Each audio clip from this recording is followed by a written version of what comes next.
बिस्मिल्लाहिर्रहमानिर्रहीम अस्सलाम वालेकुम।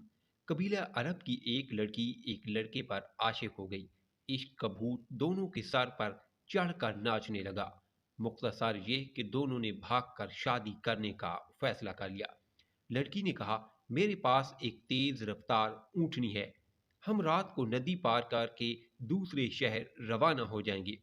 लड़के ने भी हाँ करके रजामंदी का इजहार किया।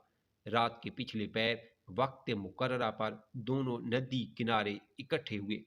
लड़की बोली, मैं ऊँटनी पर सवार होती हूँ, तुम इसे पीछे से हाँकते हाँकते नदी पार करो, फिर ऊपर बैठ जाना नदी पार करके।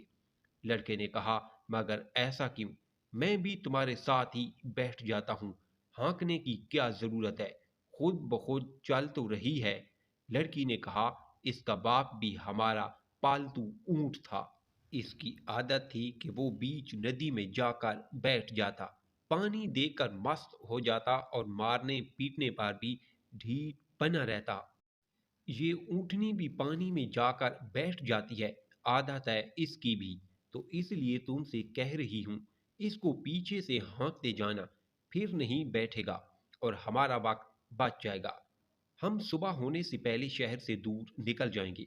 लड़के ने कुछ देर लड़की के चेहरे पर नजरें गाढ़े रखी और फिर ठंडा लंबा सांस लिया, जैसे कोई पुख्ता इरादा कर चुका हो, और बोला, हम भाग कर शादी नहीं करेंगे। मुकद्दर हुआ तो निकाह हो जाएगा, नहीं तो जो रब की रजा, तुम वापस अपने घर चली जाओ। लड़की ने कहा, मगर क्यों, अचानक क्या हो गया तुम्हें? इस पर लड़के ने कहा, इस ऊँटनी के बाप की खसलत इसमें मुंतकिल हो गई, तो क्या मेरी खसलतें मेरी बेटी में और आने वाली नस्ल में मुंतकिल नहीं होगी? आज मैं तुम्हारे साथ भाग रहा हूँ, कल मेरी बेटी किसी और के साथ भाग जाएगी। ये कहकर लड़का वापस पलट गया। दुनिया मुकाफाते अमल है, जैसा करोगे वैसा भरोगे। इस पैगाम को दूसरों तक पहुंचाइए ताकि अल्लाह किसी की ज़िंदगी को आपके ज़रिए बदल दे। अगर स्टोरी अच्छी लगी है तो लाइक और कमेंट करें। चैनल पर न्यू है तो सब्सक्राइब ज़रूर कीजिए।